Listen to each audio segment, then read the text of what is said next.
Hi friends, welcome back to Sushan Sahan as well. So இன்னைக்கு சேனல்ல நம்ம என்ன வீடியோ பார்க்க போறோம் அப்படின்னா ஏ வரிசை வாய்ப்பாடு தான் பார்க்க போறோம். ஸோ ஏ வரிசை வாய்ப்பாடு பார்க்கறதுக்கு முன்னாடி உயிர்மெய் எழுத்துக்கள் என்ன அப்படின்னு பார்த்துருவோம். ஸோ உயிர்மெய் எழுத்துக்கள் அப்படின்னா ஒரு மெய்யெழுத்து கூட உயிரெழுத்து சேரும்போது பிறக்கிற எழுத்துக்கு பேரு தான் உயிர்மெய் எழுத்து. ஓகே, ஸோ இன்னைக்கு வீடியோவில் மெய்யெழுத்து கூட ஏ அப்படிங்கிற உயிரெழுத்து சேரும்போது என்ன ஆகுது அப்படின்னு பார்ப்போம். ஸோ ஏ அப்படிங்கிற உயிரெழுத்து சேரும்போது என்ன ஆகும் அப்படின்னு பார்த்தீங்கன்னா, இந்த மெய்யெழுத்து மேலே இருக்க புள்ளி மறைஞ்சிட்டு இந்த எழுத்துக்கு முன்னாடி ஒரு குறியீடு வந்து சேர்ந்துக்கும். அந்த குறியீடு என்னன்னு பார்த்தீங்கன்னா, இதுக்கு பேர் ரெட்டை கொம்பு. ஸோ இந்த எழுத்துக்கு முன்னாடி இந்த ரெட்டை கொம்பு வந்து அமர்ந்துக்கும். ஸோ இக் அப்படிங்கிற மெய்யெழுத்து கூட ஏ அப்படிங்கிற உயிரெழுத்து சேரும்போது இந்த ரெட்டை கொம்பு போட்டுட்டு இந்த எழுத்து புள்ளி மறைஞ்சு எழுத்து வரும். ஸோ இதுக்கு பேர் கே.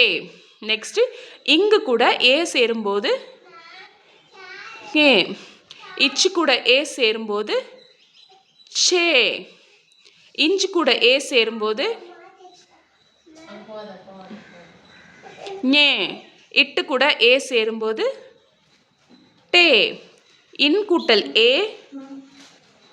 நே, இத்து கூட்டல் ஏ தே, இந்து கூட்டல் ஏ நே, இப்பு கூட்டல் ஏ பே, இம் கூட்டல் ஏ மே, ஈ கூட்டல் ஏ ஏ, இர் கூட்டல் ஏ ரே, இல் கூட்டல் ஏ லே, இவ் கூட்டல் ஏ வே, இல் கூட்டல் ஏ லே, இல் கூட்டல் ஏ லே, இர் கூட்டல் ஏ ரே, இன் கூட்டல் ஏ நே.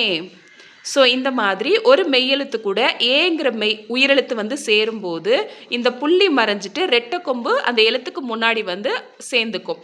ஸோ இன்றைக்கி நம்ம பார்த்த இந்த ஏ வரிசை வாய்ப்பாடு உங்கள் குழந்தைங்களுக்கு நீங்கள் வீட்டில் சொல்லிக் கொடுக்குறதுக்கு ரொம்பவே ஹெல்ப்ஃபுல்லாக இருக்கும்னு நினைக்கிறேன். ஸோ இந்த வீடியோ பிடிச்சிருந்துச்சுன்னா மறக்காமல் லைக் பண்ணுங்கள், ஷேர் பண்ணுங்கள் அண்ட் சப்ஸ்கிரைப் பண்ணுங்கள். Thank you so much.